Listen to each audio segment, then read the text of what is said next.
Welcome back to The Big Picture 940 on your Friday. We are talking about one of my favorite topics, skincare. It is so important to take care of your skin. Your skin is the largest organ on your body, and you got to give it some TLC. Right. Because you have to.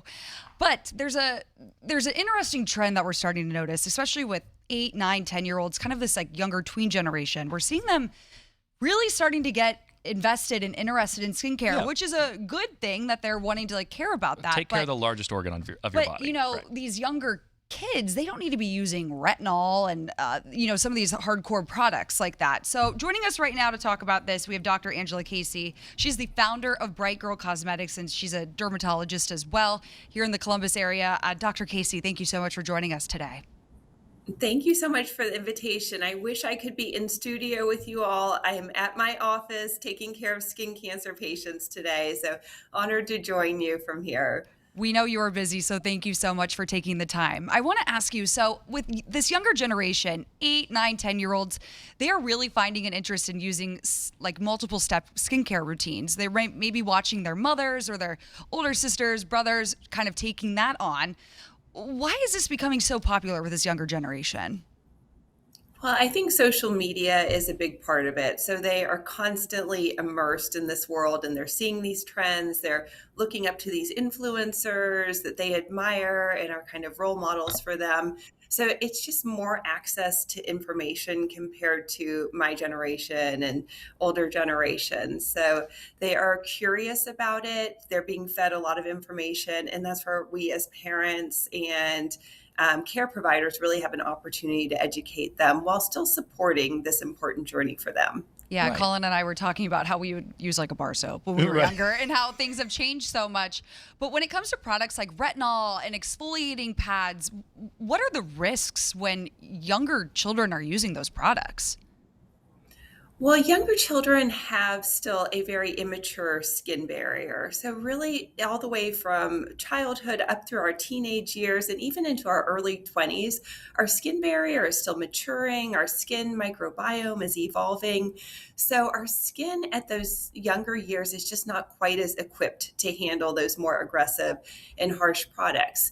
Yet young people are still seeing a lot about these products. They're curious about it. And that's where we get into trouble, is when they're wanting to try it and their skin is just not prepared and really can't handle those more aggressive formulations. And, you mentioned the curiosity. And I mean, it's always great for kids to be curious. But what are those conversations like I know you're a mom yourself. What are those conversations like that you should have with your kids about some of these products? And skincare in general, of like, okay, maybe not this product now, but we can start here. How do you approach that conversation? First and foremost, I think it's important and a reminder to all parents that we need to be open to those conversations. So when your 12-year-old comes to you and says, Mom, I saw this amazing serum on TikTok and I really want to try it, our tendency is to be like, no, and want to shut them down. We need to be open to those conversations, ask them why they're interested in that product. And by understanding how they came to be interested in it and where that interest is stemming from, we can really have an informed conversation where we are demonstrating that we are hearing them, we're seeing their concerns, and then it's our job as parents to guide them on the right path. It is a very simple regimen that young people need. And I think as parents, we just need to keep reiterating that. Mineral-based sunscreen in the morning, pH balance, gentle cleanser, and moisturizer before bed. And really, if you want to whittle it down, those are the essentials that are needed. And then as parents, of course, giving them access to those brands that are appropriate for young skin. It's really such a win when we can give them brands that they're excited to use every day, because it's just reiterating those important habits and establishing that foundation, because our skin is with us lifelong and the damage is cumulative over time. When we can start those good foundational habits early, it's such a win for our young people. When we talk about some of the popular ingredients in some of these products like retinol and whatnot, the one I'm seeing a lot on social media right now is PDRN, and it's extracted from salmon. It's used a lot in Korean beauty, K-beauty products. I see it on TikTok all the time.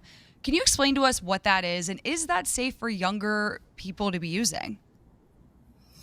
Yeah, so Korean beauty has certainly become a big trend for a number of reasons. And there are some good things about Korean beauty. First of all, it really emphasizes the importance of supporting the skin barrier, which is a huge component of achieving healthy skin. So that's a win in my view as a dermatologist. Secondly, Korean beauty is very focused on self-care and these really kind of calming and stable rituals. So that's a win.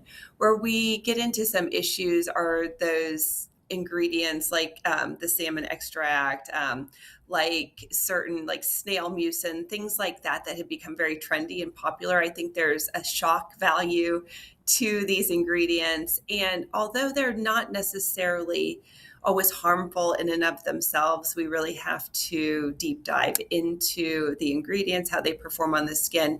And some of those, of course, are going to cross that threshold of being more harmful than beneficial and causing skin barrier breakdown, which leads to that vicious cycle with inflammation, irritation, and feeds into sensitive skin. Wow. And so you're a founder of a company yourself. Talk to us about Bright Girl Cosmetics and the inspiration behind that. Well, as I mentioned earlier, young people are really craving a highly elevated, exceptional skincare experience with Bright Girl, and I have the products here with me. We really strove to meet them where they are with clean, pH balanced, clinically proven formulations that are so above and beyond in their performance and the experience of using them. But we take the guesswork out for moms about what brand do I buy for my child. All of the ingredients are vetted. We know that they are safe for young skin. Again, we've established safety with full clinical trials in teen skin. But as you can see, the packaging is fun, it's engaging. Young people are drawn to this. They love the self-care ritual. But the real magic is the formulations that are inside these, which I worked closely with our cosmetic chemists to develop. At Bright Girl, we always say self-care is healthcare. So when you're starting those good habits and those simple rituals, putting on your mineral sunscreen every morning, washing your face at night, putting on your moisturizer before you go to bed, it's such a win. We're seeing the trends in teen and tween skincare that they are really seeking foundationally healthy skin. They don't like putting on a lot of foundation, makeup, powder, etc. And they really want to celebrate their healthy skin and let it glow and shine. So that's what with Bright Girl we're doing. Our tinted mineral sunscreen is such a bestseller because of that. It gives that healthy glow to the skin. It's an SPF 44. Moms can feel good that it's a mineral-based sunscreen that's offering that good sun protection. And our teens absolutely love it. It feels grown up, it's elevated, it's hydrating, and most of all, it's a really exceptional skincare experience. And for the longest time, the base information has always been like you at least need a daily moisturizer and a sunscreen. There's so many different products out there. It's hard to figure out because everybody's got different skin types, right? You got to figure out which one works for you. How important is it when looking at your Rolodex of physicians to add a dermatologist to that to help you navigate what your skin needs? Dermatologists are, in a sense, just like our primary care doctor for kids, just like the pediatrician. They are going to be the experts in that skin health space. For young people, they don't always need to see a dermatologist unless they're having acne breakouts, eczema, sensitive skin, psoriasis, etc. That's maybe not well controlled with over-the-counter regimens. But we also, in addition to dermatologists, within the skin health space, we have a plethora of providers ranging from estheticians who are very educated in skincare regimens and knowledgeable about the skin barrier to our physician assistants and nurse practitioners that can kind of give that next level of care, and then our board certified dermatologists that are kind of the overseers and really guiding that conversation.